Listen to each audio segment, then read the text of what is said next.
हरे कृष्णा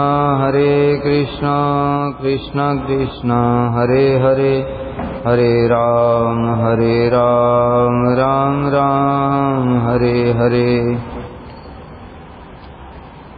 श्री बृहद भागवतामृतम हम लोगों ने कल सुना था, जब श्री शिव जी बैकुंठ के भक्तों की महिमा वर्णन कर रहे थे, उसी समय पार्वती देवी फिर वहां पर आईं और पार्वती देवी ने कहा, प्रभु आप तो केवल बैकुंठ के भक्तों की महिमा बता रहे, अरे वहां पर तो नारायण की प्रिय लक्ष्मी जी भी तो रहती हैं, क्योंकि पार्वती देवी की सखी हैं, इसलिए अपनी सखी के बारे में कुछ भी बताया नहीं। तो पार्वती देवी को थोड़ा क्रोध आ गया और फिर वो कहने लगी, देखो वहां पर लक्ष्मी जी हैं, लक्ष्मी जी भगवान की कितनी प्रिय हैं, उन्होंने तपस्या द्वारा जिस स्थान को प्राप्त किया है वो साधारण नहीं है, भगवान के वक्ष स्थल पर उनका वास है। लोकपाल दिक्पाल इत्यादि सब लक्ष्मी जी की कृपा की प्रार्थना करते हैं, उन सभी को छोड़ करके लक्ष्मी जी ने नारायण की तपस्या की और उन्होंने ऐसा स्थान प्राप्त किया।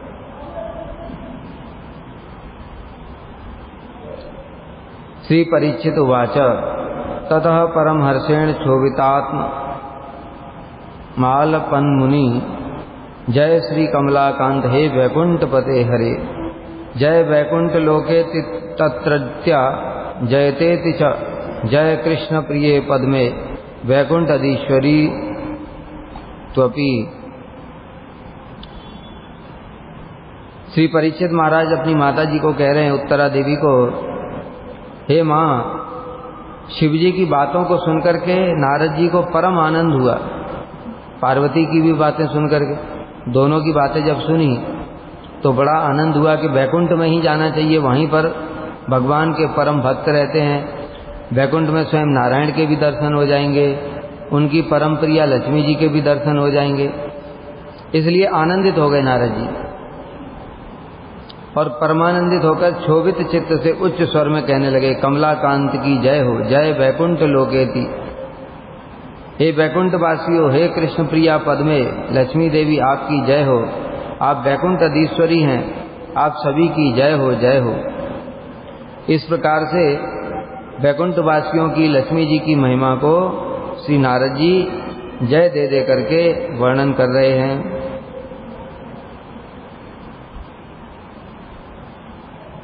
हे वैकुंठ लोक, हे वैकुंठ वासीगण, हे वैकुंठ अधीश्वरी, आप सभी जययुक्त हों। इस प्रकार से जो नारद जी हैं वैकुंठ वासियों के और महालक्ष्मी के महात्म्य को सुनकर के परम आनंदित हुए और आनंद के कारण ये भी भूल गए कि अभी इस समय तो लक्ष्मी जी वहां पर हैं ही नहीं वैकुंठ, अभी तो द्वारका में है, वो द्वारका में कृष्ण का अवतार हुआ है, उसी समय की ये सब कथा चल रही है।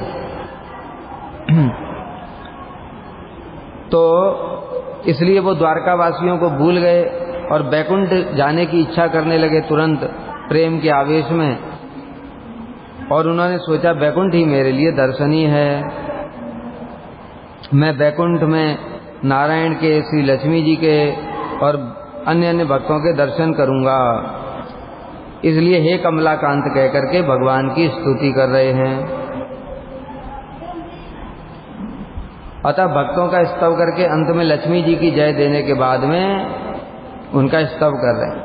नारायण के जो नारद जी हैं वैसे भी उनकी निष्ठा तो लक्ष्मी जी के प्रति ही है, और उनकी महिमा और सुन ली तो उससे उनको और भी आनंद हो गया। उनकी निष्ठा लक्ष्मी जी के प्रति किस प्रकार है, श्री चैतन्य महाप्रभु की लीला में बिल्कुल स्पष्ट वर्णन हुआ। श्री चैतन्य महाप्रभु जब रथ के आगे नृत्य करते थे, उसके पश्चात में हीरा पंचमी तिथि आई। हीरा पंचमी अर्थात 5 दिन के पश्चात में जगन्नाथ जी चले गए, अभी तक आए नहीं, कहाँ चले गए? तो लक्ष्मी जी को बड़ा क्रोध आया और समझ गई कि ये जरूर वहीं पर गए होंगे। इसलिए लक्ष्मी जी ने अपनी दासियों को लेकर के रथ पर विराजमान होकर के पूरे ऐश्वर्य के साथ अलंकार धारण करके और जगन्नाथ जी को ढूंढने के लिए निकली। जगन्नाथ जी को ढूंढते ढूंढते पहुंची जब गुंडीचा मंदिर, वहां पर उनकी दासियों ने जगन्नाथ जी के सेवकों को पकड़ करके बांध दिया, खूब पिटाई करी, खूब शासन किया, भर्त्सना की, गालियां दी, कहाँ है तुम्हारे प्रभु। तो इस प्रकार से महाप्रभु सुन रहे हैं, उनको बड़ा आनंद हो रहा है। महाप्रभु ने स्वरूप दामोदर से पूछा, इस स्वरूप दामोदर ये किस प्रकार का मान है लक्ष्मी जी का। तो मान में तो जो प्रेमिका होती है वो अपने अलंकार इत्यादि उतार देती है, एक कमरे में चली जाती है, बातचीत करना बंद कर देती है। यहाँ तो लक्ष्मी जी पूरा ऐश्वर्य प्रकाशित कर रही हैं। तो फिर स्वरूप दामोदर गोस्वामी ने मान के अनेक प्रकार के बताए, गोपियों का मान बताया, सब बताया। स्वरूप दामोदर भी हंसने लगे, प्रभु इस प्रकार का मान तो कभी नहीं देगा। लेकिन गोपियों के मान के विषय में बताया, जिसे सुनकर के महाप्रभु अत्यंत आनंदित हुए। और फिर जो नारद जी हैं, श्रीवास पंडित जी, वो फिर लक्ष्मी जी की महिमा वर्णन करने लगे कि देखो मेरी जो ठाकुरानी है उनका क्या ऐश्वर्य है, उन्होंने जगन्नाथ जी के सेवकों को पकड़ करके बंदी बना लिया। इस प्रकार से लक्ष्मी जी की महिमा गान करने लगे। क्यों? उनकी निष्ठा लक्ष्मी जी के प्रति ही है, लक्ष्मी नारायण के ही वो भक्त हैं। इसलिए यहाँ पर भी जब लक्ष्मी जी की महिमा उन्होंने सुनी तो बड़े आनंदित हो गए और सीधे वैकुंठ जाने के लिए तैयार हो गए और आनंद में नाचने लगे और वैकुंठ वासियों की जय जय जय देने लगे। अथाभिनंदनायास्या वैकुंठे गंतुम उत्थितः अभिप्रेत्य हरेणुक्तः करे धृत्वा निर्वार्य सह।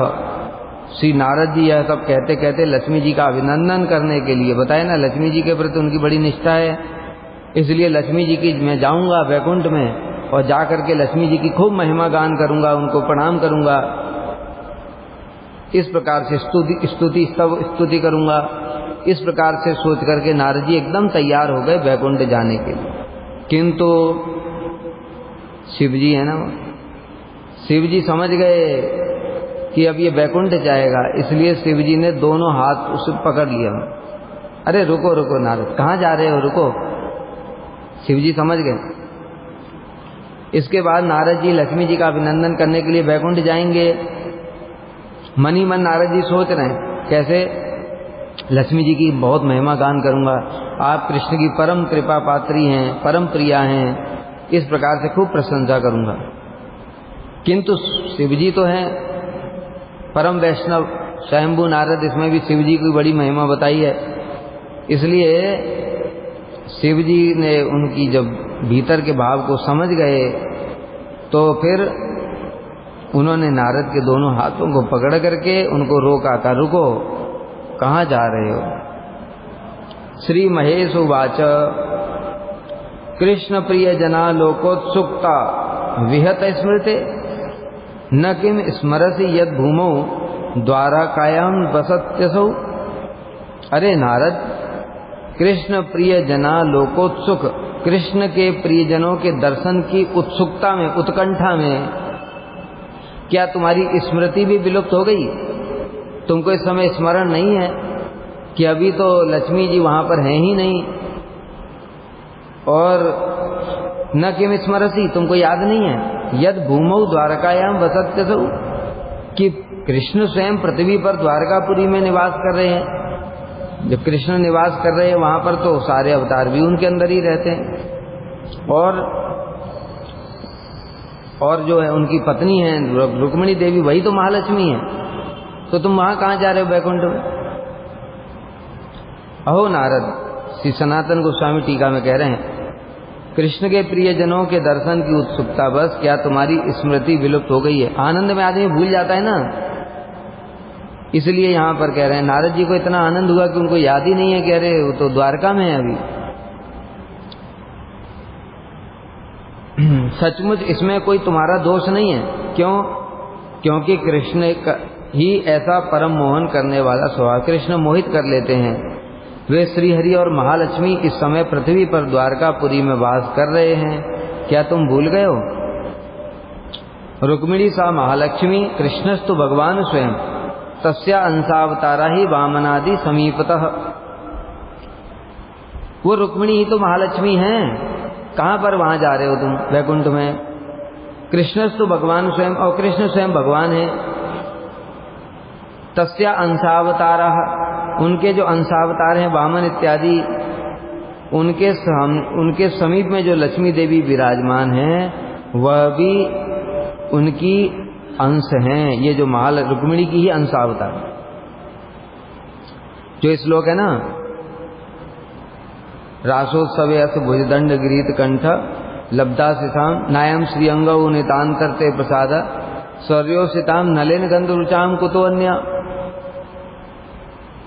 ये जो प्रसाद है, कृष्ण की कृपा है, वह नायम श्री अंग, जो श्री है लक्ष्मी जी, जो उनके अंग में वक्षस्थल पर वास करती है, उनको भी यह प्राप्त नहीं हुई। स्वर्योसिताम नलिन गंध रुचाम कुतो अन्य।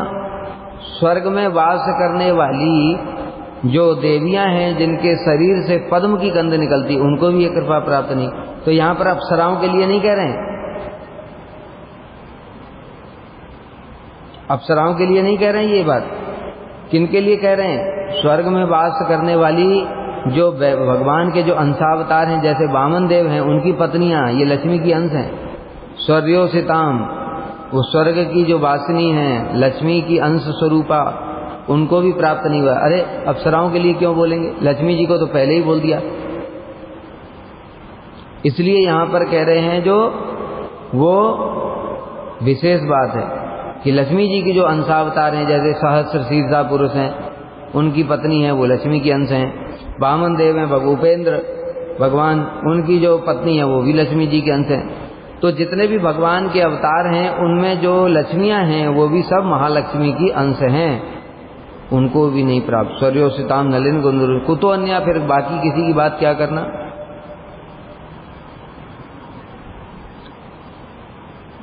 तो इस प्रकार से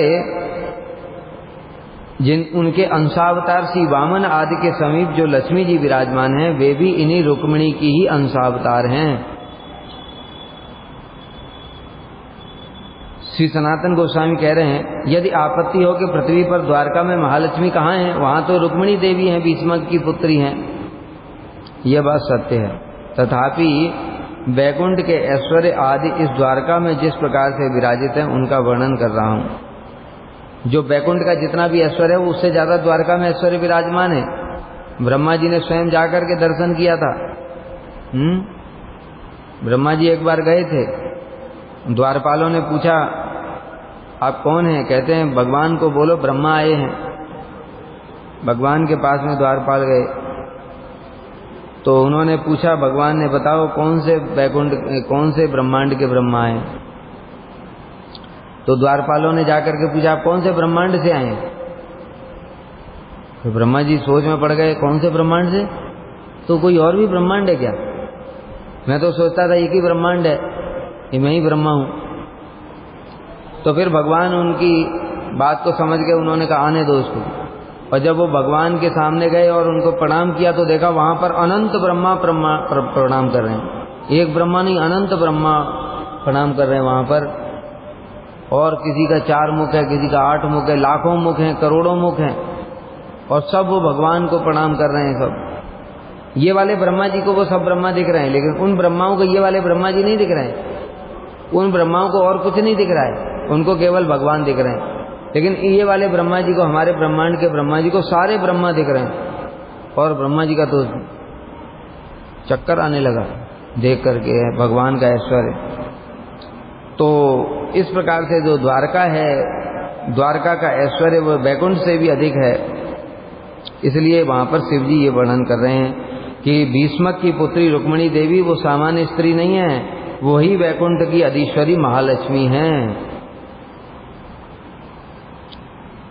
यदि कहो कि वे लक्ष्मी जी तो भगवान के समीप हैं, नारायण के समीप हैं, वो तो भगवान को छोड़ करके कहीं और नहीं जाती हैं, तो फिर किस प्रकार से द्वारका में आ जाएंगी? इसलिए कह रहे हैं अरे वो द्वारका नाथी तो वो नारायण हैं, वो द्वारका नाथी तो है नारायण। और यदि कहो कि फिर भगवान श्री वामन देव, सहस्रशीर्षा पुरुष, कपिल, भगवान इत्यादि देवताओं के समान जो लक्ष्मियां दिखाई देती हैं वे कौन हैं? तो कह रहे हैं कि वे लक्ष्मियां कृष्ण के अंशावतार, ये वामन, कपिल, सहस्रशीर्षा पुरुष, ये सब कृष्ण के अंश हैं। इसलिए ये जो इनकी लक्ष्मियां हैं वे लक्ष्मी महालक्ष्मी की अंश हैं। और महालक्ष्मी स्वयं रुक्मिणी के रूप में अवतीर्ण हुई हैं, लेकिन रुक्मिणी स्वयं महालक्ष्मी है। अन्य अन्य जो अवतार हैं वो अंश हैं, वामन, कपिल, सहस्रशीर्षा इत्यादि, इसलिए उनकी जो लक्ष्मियां हैं वो महालक्ष्मी की अंश हैं। संपूर्णा परिपूर्णस्य लक्ष्मीर भगवतः सदा निसेवते पदाम्भोजे श्री कृष्ण सैव रुक्मिणी। उसी द्वारका में परिपूर्ण भगवान श्री कृष्ण के चरण कमलों की सेवा के लिए संपूर्ण महालक्ष्मी रूपा स्वयं रुक्मिणी देवी स्वयं सदा सर्वदा विराजमान रहती हैं। यदि कहो कि तब क्या द्वारका में श्री कृष्ण के साथ भी महालक्ष्मी का अंश है? मतलब जो बताया कि कपिल है, वामन है और सहस्रशीर्षा, इनके साथ में महालक्ष्मी जी का अंश है, तो द्वारका में जो रुक्मिणी है वो भी क्या महालक्ष्मी के अंश है? कह रहे नहीं नहीं नहीं, वो महालक्ष्मी के अंश नहीं है, वो स्वयं महालक्ष्मी ही है। क्यों? क्योंकि कृष्ण ही स्वयं भगवान हैं। जब कृष्ण स्वयं भगवान है तो उनकी पत्नी जो है लक्ष्मी देवी वो भी स्वयं महालक्ष्मी ही हैं, वो अंश नहीं है। तस्मात् उपविश ब्रह्मन् रहस्यम परमहं शनैः कर्णे ते कथयाम्येकं परम श्रद्धया सुनु। अतएव वे ब्राह्मण, ब्राह्मण मतलब ब्रह्मा जी के मानस पुत्र हैं, इसलिए सुनो, यहीं पर बैठो और एक रहस्य की बात, ब्रह्म रहस्यम परमम शनैः, धीरे धीरे मैं तुम्हें एक रहस्य की बात बताता हूँ। अब धीरे से बोल रहे हैं, तेज नहीं बोल रहे हैं। क्यों? उसमें कुछ कारण है। और धीरे से बात क्यों बोलता है कोई आदमी? कोई मेरे पास में है, धीरे से कान में क्यों बोलते हैं? दूसरे ना सुन लें। अब वहाँ दूसरा कौन है? पार्वती देवी है। ये जो बात बोल रहे हैं अभी शिव जी बोलने जा रहे हैं, वो पार्वती को अच्छी नहीं लगेगी, इसलिए चुपचाप कहा अरे ब्राह्मण सुनो, इधर आओ। और थोड़ा सा धीरे से कान में बोल रहे हैं नारद जी के, सुनो, आप परम श्रद्धा पूर्वक एक बात बताता हूं, गुप्त बात, उसको कान में सुनो श्रद्धा पूर्वक। उसी बैकुंठ से भगवान लक्ष्मी सहित द्वारका में अवतरित हुए हैं। अतएव हे ब्राह्मण, बैकुंठ गमन की अभिलाषा छोड़ो और कुछ समय के लिए यहीं पर बैठो। तब यदि नारद की उत्कंठा हो कि मैं तो शीघ्र ही द्वारकापुरी गमन करूंगा, मान लो ये बात बोलते नारद जी कि ठीक है, अच्छा आप कह रहे कि बैकुंठ में भगवान नहीं है, लक्ष्मी जी भी द्वारका में, तो मैं द्वारका चला जाता हूं, वहां द्वारका में जाकर के महालक्ष्मी के दर्शन करूंगा। यहां बैठ करके क्या करूंगा? नारद जी अगर बोले हैं कि यहां बैठ करके क्या करूंगा, इसलिए शिव जी ने बताया एक रहस्य की बात तो सुन लो पहले। तो रहस्य की बात सुनने के लिए तुम्हें थोड़ा बैठना पड़ेगा, फिर बाद में भले ही चले जाना, सुन लो पहले। और धीरे धीरे कहने का उद्देश्य क्या है कि जो बात परम रहस्यमय है उसे सभी व्यक्तियों के समक्ष में प्रकाशित नहीं करना चाहिए। यहाँ महालक्ष्मी की प्रिय सखी पार्वती है, उस परम रहस्यमय बात को सुन करके कहीं उनमें मात्सर्य उदित ना हो जाए, इसलिए थोड़ा भय है। तो डर के मारे शिव जी धीरे धीरे बोल रहे हैं। अतएव तुम्हारा जो अभिप्राय है वो द्वारका जाने से पूर्ण नहीं होगा। अभिप्राय क्या है? नारद जी का अभिप्राय क्या है? भक्तों की महिमा को प्रकाशित करना, भक्तों का तारतम्य दिखाना। तो तुम बैकुंठ में जाओगे तो वहां पे नहीं है, उससे भी कुछ और रहस्य की बात बताता हूँ, सुनो। इसलिए जो तुम जिस काम के लिए इधर उधर घूम रहे हो सभी लोगों में, वो बैकुंठ में जाने से पूरा नहीं होगा। क्यों नहीं पूरा होगा? सुनो, क्योंकि पार्वती सुन लेंगी तो नाराज हो जाएंगी वे।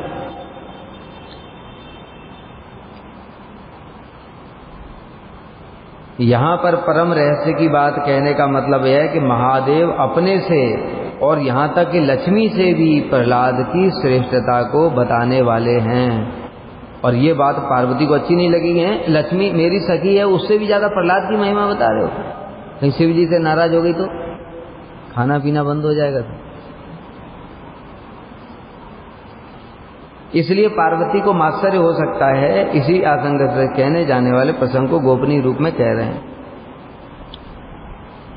तो तात तो मद करुणादितश्च श्रियोपि कारुण्य विशेष पात्रम प्रहलाद एव प्रथितो जगत्या कृष्णस्य भक्तो नितराम प्रियश्च। हे नारद, तात तो तात माने पिताजी, तुम्हारे पिताजी जो है ब्रह्मा जी, मद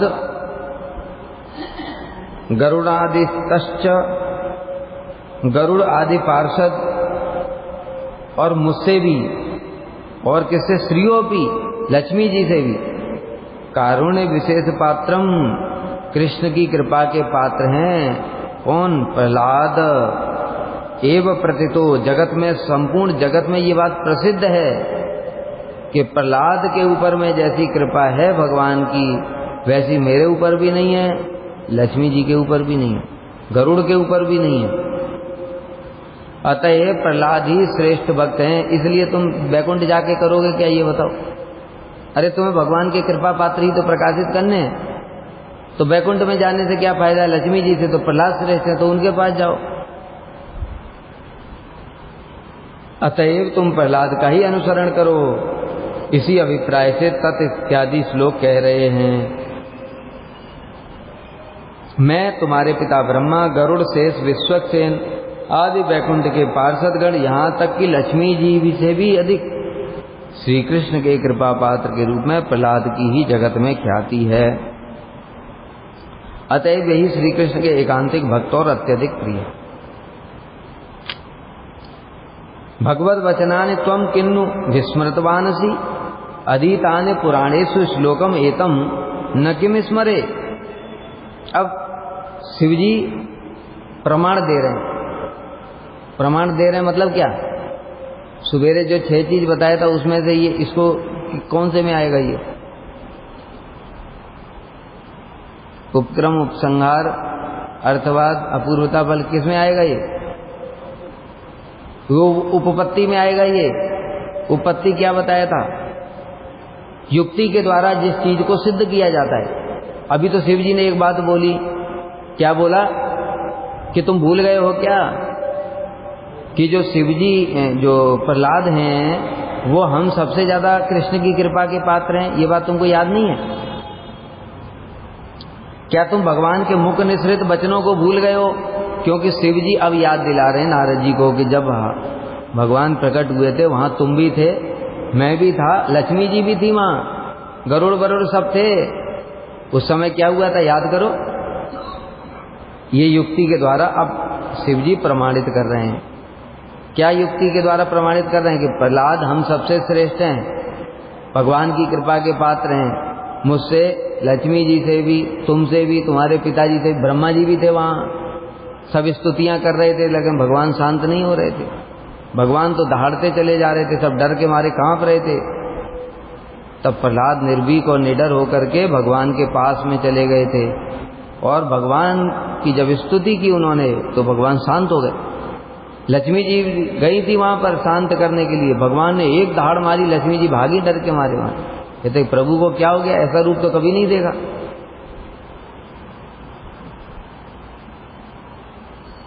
हे नारद, क्या तुम पुराण आदि में प्रसिद्ध भगवान के श्रीमुख निसृत वचनों को भूल गए?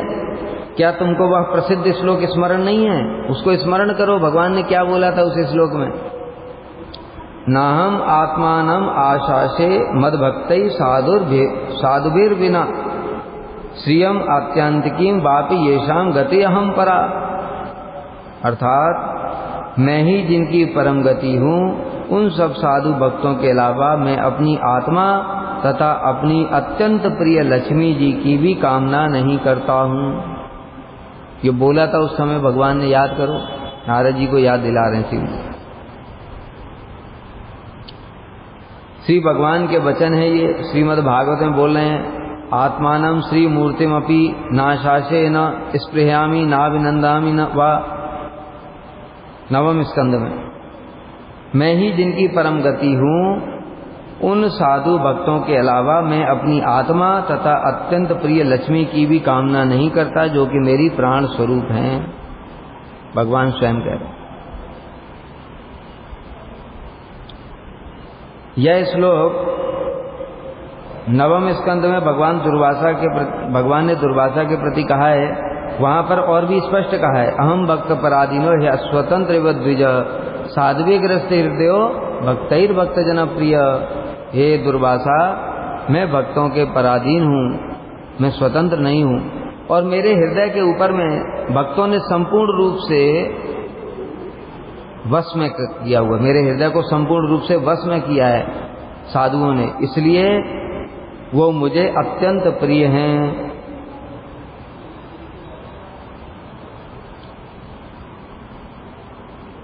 जिस प्रकार से साध्वी स्त्री अपने पति को वशीभूत कर लेती है, उसी प्रकार मेरे भक्त भी मुझे सब प्रकार से वशीभूत कर लेते हैं।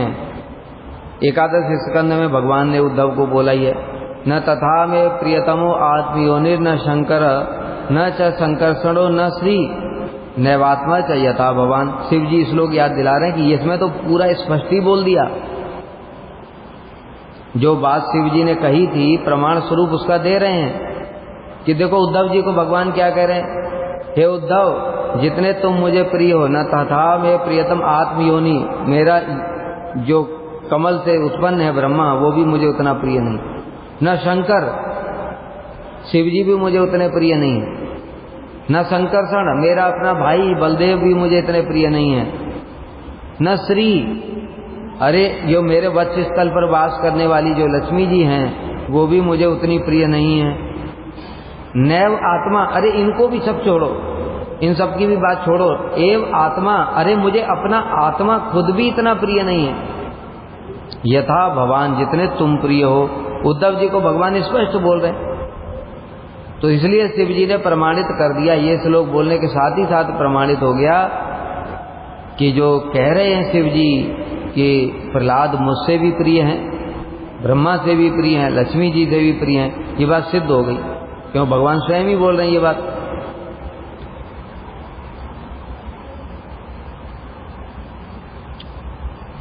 वे भक्त आपको कितने प्रिय हैं, इसके उत्तर में भगवान कह रहे हैं, यदि कहो कि वे भक्त कहते हैं, इसके उत्तर में कह रहे हैं तुम जैसे भक्त, मतलब उद्धव जी जैसे भक्त। उद्धव जी में फिर प्रहलाद भी आ गए, ठीक है, प्रहलाद उद्धव इत्यादि सब, अम्बरीश प्रहलाद उद्धव सब आ गए।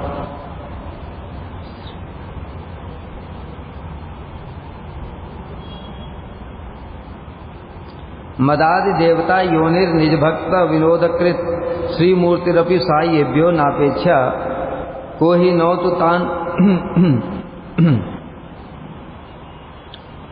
जिनके लिए प्रभु अपनी श्री मूर्ति का भी आदर नहीं करते, बताए ना, नैव आत्मा, अपना आत्मा भी मुझे उतना प्रिय नहीं है, जिनके लिए प्रभु अपनी श्री मूर्ति का भी आदर नहीं करते, उन भक्तों की महिमा को गान करने में भला कौन समर्थ हो सकता है।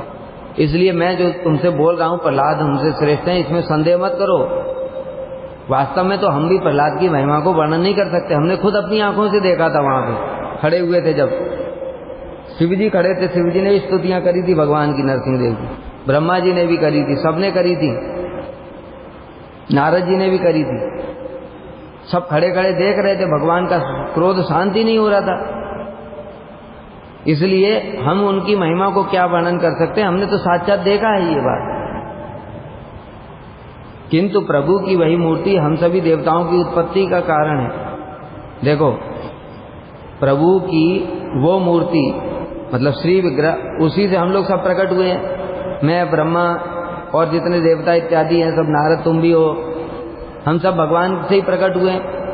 लेकिन भगवान स्वयं अपने विग्रह को भी, अपने आप को भी इतना प्रेम नहीं करते जितना भक्तों को प्रेम करते, तो फिर हमारी क्या वैल्यू।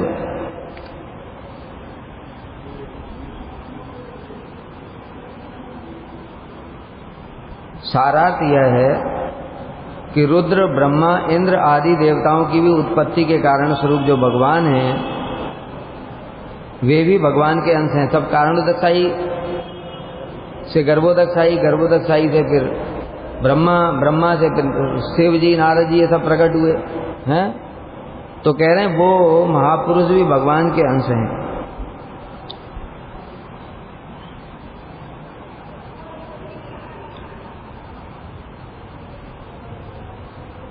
यद्यपि इस प्रकार रुद्र और ब्रह्मा जैसे देवताओं से भी भगवान की श्री मूर्ति का अधिक महात्म्य सिद्ध हुआ है, तथापि शेष और गरुण आदि अपने भक्तों को आनंदित करने वाली परमानंदमय लीला का आश्रय स्थल, सौंदर्य, माधुर्य आदि ये सब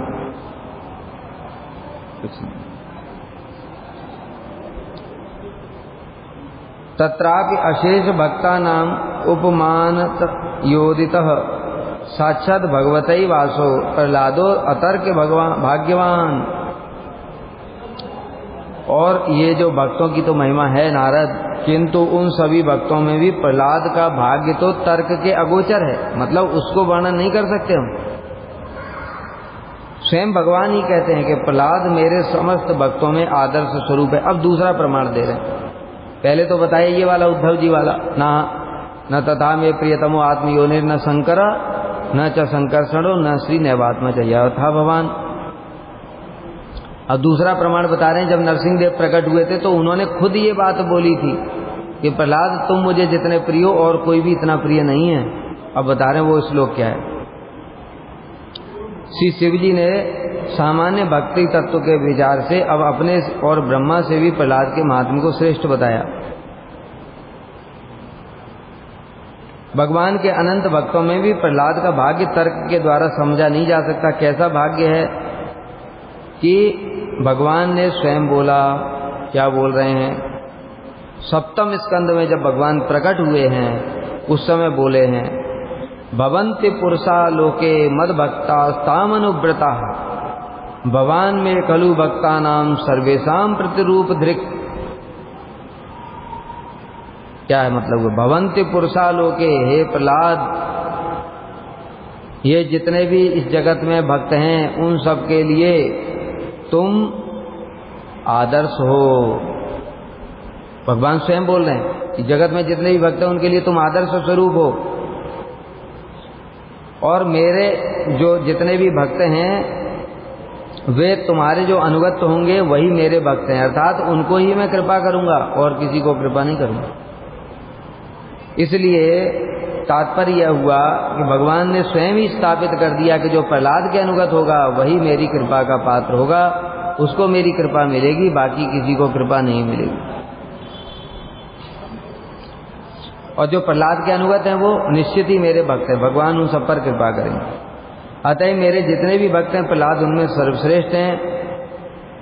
और भविष्य में जितने भी मेरे भक्त होंगे वे सब तुम्हारा अनुसरण करेंगे, और भविष्य में जो भक्त होंगे वो अनुसरण करेंगे, क्योंकि तुम महाभाग्यवान हुए प्रहलाद। ऐसे प्रहलाद की महिमा स्वयं भगवान स्थापित कर रहे हैं। इसलिए हम लोग गौड़ीय वैष्णव, यद्यपि हम लोग तो राधा जी के अनुगत्य में सेवा करना चाहते हैं, लेकिन श्रील प्रभुपाद ने क्या आदर्श दिखाया, प्रहलाद के प्रसंग को भी 64 बार पाठ किया श्रील प्रभुपाद ने। श्रील प्रभुपाद कौन है, उनको क्या प्रहलाद की अनुगत्य करने की जरूरत है? वो तो नयनमणि मंजरी हैं, वो तो राधा जी के निज जन है। प्रहलाद तो मतलब कुछ भी नहीं है उनके आगे। भक्तों के तारतम्य की बात करें तो प्रहलाद से श्रेष्ठ हैं हनुमान जी, हनुमान जी से फिर पांडव, पांडवों से भी उद्धव, उद्धव से भी फिर ब्रजवासी, ब्रजवासियों में भी जो हैं कितने ऊपर हैं, स्वयं जो मधुर रस की गोपियां, और उन गोपियों में भी राधा जी, और राधा जी की सेवा करते हैं स्वयं प्रभुपाद। फिर वो 64 बार क्यों पाठ कर रहे हैं प्रहलाद चरित्र को, और सारे जगत में प्रहलाद जी की महिमा को क्यों कीर्तन कर रहे हैं? कारण है हमारे जैसे साधकों के लिए। हम लोग केवल मधुर भाव मंजरी भाव करेंगे कुछ नहीं होगा। इसलिए क्या करना पड़ेगा, प्रहलाद की तरह भजन करना पड़ेगा, उससे अनर्थ दूर होंगे। प्रहलाद किस प्रकार से भजन करते हैं, किस प्रकार से परिस्थितियों में सब समय सब परिस्थिति में भगवान का ही भजन करते हैं और किसी चीज का स्मरण नहीं करते। रक्षिष्यति इति विश्वासो गोप्तृते वर्णम तथा, कृष्ण ही रक्षा करेंगे उनको विश्वास है। किस प्रकार से शरणागत हैं प्रहलाद भगवान के, किसी भी परिस्थिति में उन्होंने भगवान से अपने लिए कुछ नहीं मांगा। इस प्रकार से पहले जब इतना होगा तब तो आगे की बातें होंगी। पहले वैदिक भक्ति का तो पालन कर लें, रागानुगा में तो तब प्रवेश होगा। इसी बात की शिक्षा देने के लिए ही श्रील प्रभुपाद ने 64 बार से भी अधिक प्रहलाद चरित्र का अलग अलग जगह पर पाठ किया। अपने शिष्यों को भी सब जगह सब समय सुनाते थे प्रहलाद चरित्र, क्योंकि ये फाउंडेशन है। प्रहलाद के ऊपर कितने संकट आए, कितने कष्ट आए, फिर भी उन्होंने भजन नहीं छोड़ा। हमारे ऊपर थोड़ा सा भी संकट कष्ट आ जाए तो माला टांग देंगे सीधे। इसलिए प्रहलाद के अनुगत जितने भी भक्त हैं वो सभी भगवान को प्रिय हैं, ऐसा स्वयं भगवान ने ही बोला है। हमारे गुरु जी ने भी तो प्रहलाद की किताब निकाली है, तो प्रहलाद की किताब निकाली, कितना सुंदर सुंदर प्रहलाद के उपदेश हैं जो असुर बालकों को दिया उन्होंने। कौमार आचरित प्राज्ञो धर्मान भागवता ने, सुखम ऐन्द्रियकम दैत्या देह योगिन देहनाम सर्वत्र लभ्यते दैवात यथा दुखम अयत्न तत्प्रयासो न कर्तव्य यथा आयुर्वेद। कितना एक एक कितना प्रहलाद ने जो साधक है हमारे जैसे उनके लिए कितना सुंदर एनालिसिस करके दिखाया, एक एक चीज को बताया कि देखो मनुष्य की प्रारंभिक 10-20 साल तो जो आधी उम्र तो सोने में चली गई। मान लो 100 साल मानते हो तो 50 साल तो सोने में चले गए, बचे 50 साल। उसमें प्रारंभ के 10 साल तो खेलने कूदने में चले गए। बच्चे को होश ही नहीं है। ये इतने बच्चे आते हैं यहाँ पर, वो कीर्तन चल रहा है, कथा चल रहा है, उनको क्या मतलब है उससे, खुद शोर मचाते जब दबा करके, और देखते इतना बड़ा पार्क मिल गया तो खेलने के लिए, वाह। घर तो छोटा सा है, उसमें कमरा शुरू होते ही खत्म हो जाता है। यहाँ तो इतना बड़ा आनंद आ जाता है उनको देखते ही, खूब चिल्लाते हैं बड़ी जोर जोर से, और इधर दौड़ते उधर दौड़ते हैं। तो कहते हैं जब बचपन की जो उम्र है तो वो इसी खेल कूद में चली गई। उसके बाद थोड़े बड़े हुए तो पढ़ाई लिखाई में चली गई। फिर थोड़ा सा और होश संभाला तो शादी कर गई पत्नी के साथ में, फिर पत्नी का साथ में और संतान उत्पत्ति करने में और पत्नी का पालन पोषण करने में, बच्चों के पालन में चली गई। बुढ़ापा रोग व्याधि में चला गया। भजन कब करोगे? इस प्रकार से श्री प्रहलाद महाराज ने एक एक चीज का बड़ा सूक्ष्म रूप से विश्लेषण किया। इसलिए हे दैत्य बालकों, और ये जो सज्जन बंधु बांधव हैं ये फिर भी प्रसन्न नहीं होते उनके। बड़ा प्रहलाद एक एक बढ़िया बात कह रहे हैं, फिर भी ये प्रसन्न नहीं होते। सारा जीवन इनको संतुष्ट करने में लग जाता है, फिर भी ये लोग प्रसन्न नहीं होते। और जरा सा इनकी मन की इच्छा पूरी ना करो तो विरोधी हो जाते हैं, सारा बेकार। इसलिए भगवान को प्रसन्न करने के लिए किसी भी चेष्टा की आवश्यकता नहीं है, केवल उनके शरणागत हो जाओ, थोड़ा उनका नाम ले लो, भगवान इतना शीघ्र प्रसन्न हो जाते हैं, क्योंकि वो सभी के आत्मा हैं। वो अपने आत्मा के भी आत्मा हैं, आत्मा के भी मूल हैं वो। इसलिए भगवान के प्रसन्न करने के लिए थोड़ा भी चेष्टा करना, छोटी सी भी चेष्टा से ही प्रसन्न हो जाते हैं। जबकि जगत में लोगों के लिए दिन रात गधे की तरह मेहनत करो, कमाते रहो, उसके बाद भी संतुष्ट नहीं है। तो ऐसे करके जो प्रहलाद हैं उनकी शिक्षाएं ही साधकों के लिए आदर्श हैं। इसलिए श्रील प्रभुपाद ने, हमारे गुरु जी ने भी, सभी ने, हमारे आचार्यों ने प्रहलाद की शिक्षा को विशेष रूप से पाठ किया, अनुशीलन किया स्वयं, और आचरण करके दिखाया, और स्वयं अपने शिष्यों को भी उसका उपदेश दिया। तस्य सौभाग्यमस्य अस्माभिः सर्वै लक्ष्म्यापि अनुत्तमं साक्षात् हिरण्यकश्यपोरनुभूतं विदारणे। अब शिव जी कह रहे हैं उन प्रहलाद के सौभाग्य को हिरण्यकश्यपु के संहार के समय लक्ष्मी जी ने भी देखा था। तुम जिनकी महिमा के गाने के लिए भी तैयार बैठे हो, जा रहे हो उनके दर्शन करने के, उन्होंने तो खुद देखा था प्रहलाद की महिमा। तुमने भी देखा था, मैंने भी देखा था, तुम्हारे पिताजी ने भी देखा था, सब थे वहां पर।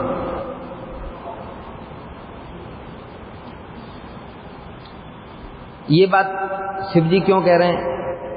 इसलिए कह रहे हैं कि मान लो कोई कहेगा कि अरे लक्ष्मी जी से भी प्रहलाद श्रेष्ठ कैसे हो गए, ब्रह्मा शिव से भी कैसे श्रेष्ठ हो गए, वो तो दैत्य कुल में जन्म लिए हैं, और अभी अभी हुए हैं। और ब्रह्मा तो सृष्टि के प्रारंभ से, लक्ष्मी जी तो उनसे भी पहले, वो तो शक्ति हैं भगवान की। जब से नारायण है तब से लक्ष्मी जी हैं, अनादि हैं वो तो।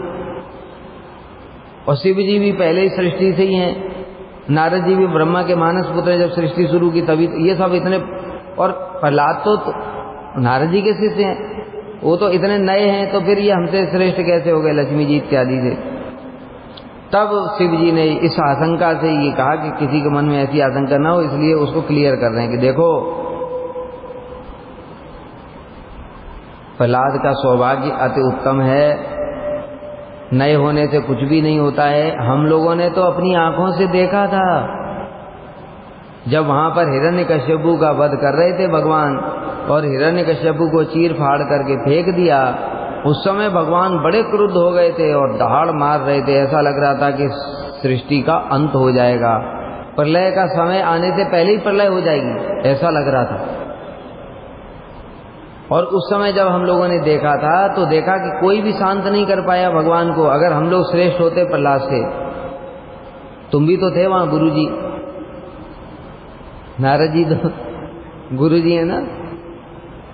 देखो वहां कौन कौन थे, देखो प्रहलाद के गुरु जी नारद जी, नारद जी के गुरु जी ब्रह्मा जी, सारे के सारे थे वहां पर, सारे गुरु के गुरु परम गुरुदेव सब थे, लेकिन कोई भी गुरु शांत नहीं कर पाए उनको। लेकिन प्रहलाद ने कैसे जा करके, और हम लोग सब डर भी रहे थे। शिव जी कह रहे हैं हम लोग वहां दूर से खड़े होकर के डर डर के कांप रहे थे सब कि आज भगवान को क्या हो गया, क्या करें, समझ में ही नहीं आ रहा था कुछ। और प्रहलाद को देखो कैसे निर्भय होकर के उनके पास में चले गए। लक्ष्मी जी उनके बच्चे स्थल में रहती हैं, उनकी शक्ति हैं, उनकी पत्नी हैं, वो भी पास नहीं जा पा रही थी, हिम्मत नहीं हो रही थी। लेकिन प्रहलाद को देखो बिना किसी संकोच के, बिना किसी भय के भगवान के चरणों तक पहुंच गए, साष्टांग प्रणाम किया और स्तुति करने लगे। और भगवान ने भी उनको गोद में बिठा करके जो लाड़ प्यार किया था, हम में से किसी को किया? भगवान ने ऐसा प्रेम किया किसी? इससे प्रमाणित हो गया है, और ज्यादा तर्क देने की जरूरत नहीं। इससे प्रमाणित हो गया कि तुम गुरु हो, तुम्हारे भी गुरु ब्रह्मा जी सब थे वहां पर, लक्ष्मी जी, मैं, सब थे, गरुड़ सब थे, किंतु किसी से भी भगवान संतुष्ट नहीं हुए। इसका मतलब है कि भगवान प्रहलाद को जितना प्रेम करते हैं हम में से किसी को नहीं करते। इसलिए शिव जी ने बोल दिया कि इस विषय में अन्य किसी युक्ति अथवा प्रमाण की क्या आवश्यकता है। और प्रत्यक्षम किम प्रमाणम,